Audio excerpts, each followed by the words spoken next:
Welcome back everyone.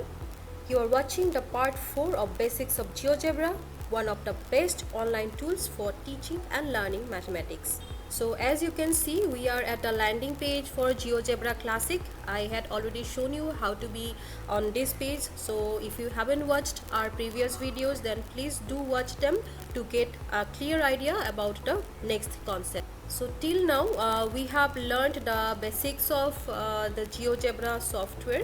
Along with we have explored the various options available under the tools, the move tool, the point tool, the line tool, the perpendicular tool, and the polygon tool, and as well as the circle tool. So in this video we are going to explore the ellipse tool and the angle tool.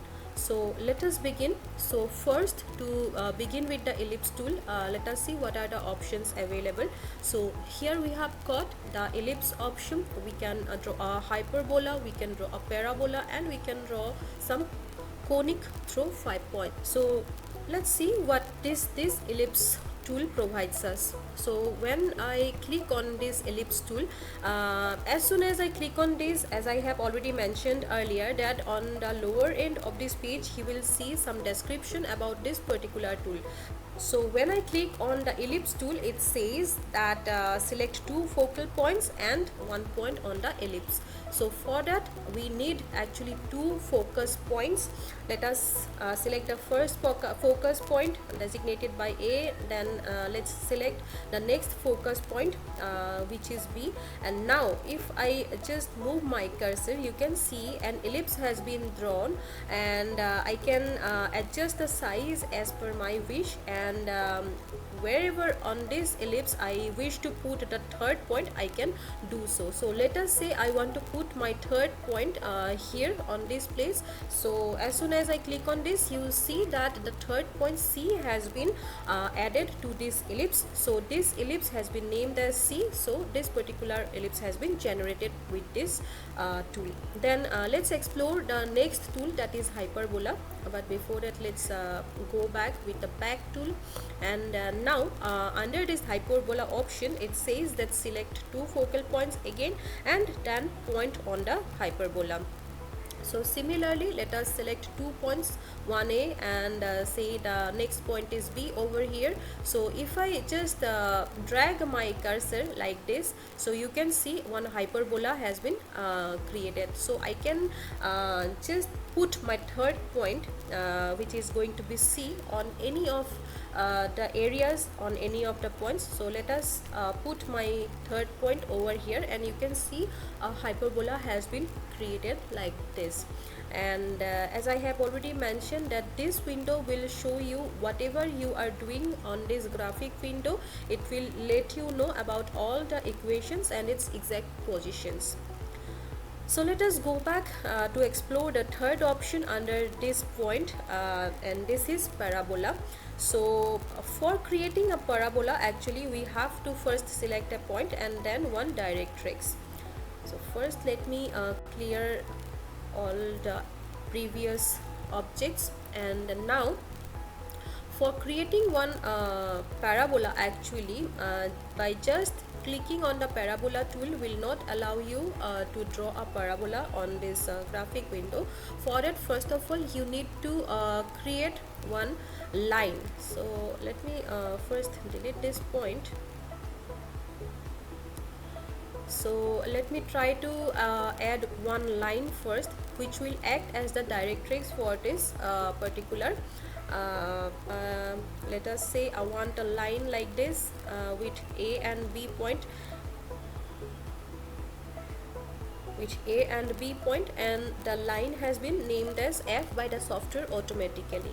So this line will act as the directrix for this for creating this parabola. Okay, so now let me take one point on anywhere on this graphic window, and this is the third point, and from this point actually the parabola will be created with reference to this directrix, that is the line. So I click on anywhere on this line. So as soon as I click on this line, you will see that a parabola has been created for this particular point C. So this is all about the parabola tool, and the next tool is conic throw 5 points. Okay, so now what does it says that conic throw 5 points. So I have to take 5 points anywhere on this graphic window, and he will see that depending on the position of my next point, that is the fifth point, it will tell me, it will give me whether I need an ellipse or a hyperbola. So actually the ellipse, the hyperbola and the parabola all are actually categorized under this conic section.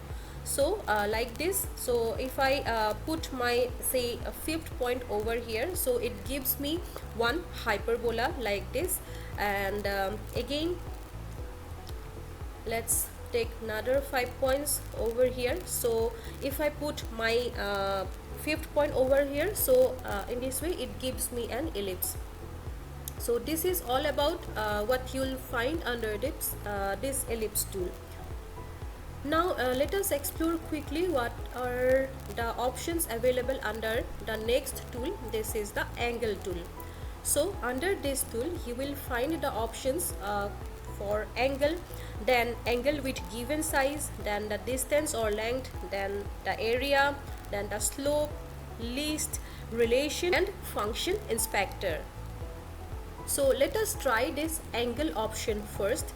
So for that, let us say I put one point on this graphic window, I put the second point, and as soon as I put my second point and I move my cursor to any direction to put my third point, you will see that a cone has been, an angle has been automatically generated.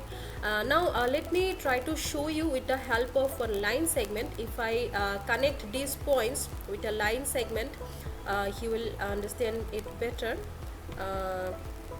So now you can see that this is an angle and the value of this angle has been shown over here. Let me say take one point over here, and I take the second point over here, and as soon as I just move my cursor to add my third point, you see that automatically an angle has been generated like this. So say I want to put my third point over here, so it will give me the angle direction. It is the actually the outer area of this angle, not the inner area. So let me try to show you with the help of one line segment, so you can have a better understanding of this. So I join these 3 points A, B and C, and now you see that the size of this angle, the outside angle for this ABC angle is 311.12 degree. So similarly the next option is angle with a given size. So if I choose this option, I put one point on this graphic window, and as soon as I put the second point on this graphic window, and window will pop up and it will ask me to put the angle actually with which I want to create this angle, with which degree I want to create this angle. So let us say I want to create an angle of 45 degree, and I click on OK, and you see that automatically an angle of 45 degree has been created. Let me again try to connect the points to show the angles better, in a better way.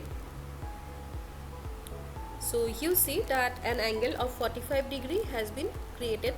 Our next option under this point is distance or length. So if I click on this, so it is saying that select 2 points, a segment, polygon or a circle. So let me first try to draw one polygon. Let's say I want to draw a triangle. Give me if my this distance or length option tool is selected. So if I click on one point and I select on the other point, so it will give me the distance of the line which is designated by A and C. So you can see that the length of AC line is 6.06. You can also measure it and you will find this particular value. So similarly, if I choose a C and B line, so here you can see that the value of this C and B line is 5.37. So like this you can make use of this distance or length tool. So the next tool is the area tool. So for that we have to select a polygon or a circle or a conic. So let's say I want to draw a circle. Say I want to draw a circle like this, and if I just select this area tool from here and I click anywhere on this circle, it gives me the area for this particular circle. So this circle has been designated by D by the software. So here you can see that area of D is 13.87. So this way you will get to know the area of a particular polygon or a circle. So the next option is for slope. So for slope, actually whenever you put your cursor, it will show you to select a line. So let me select a line first. Let's say I have taken the points F and G and one line has been selected. So by clicking this slope option and if I click anywhere on this particular line, it will give me the slope for this particular line, and the value of the slope is 0.02.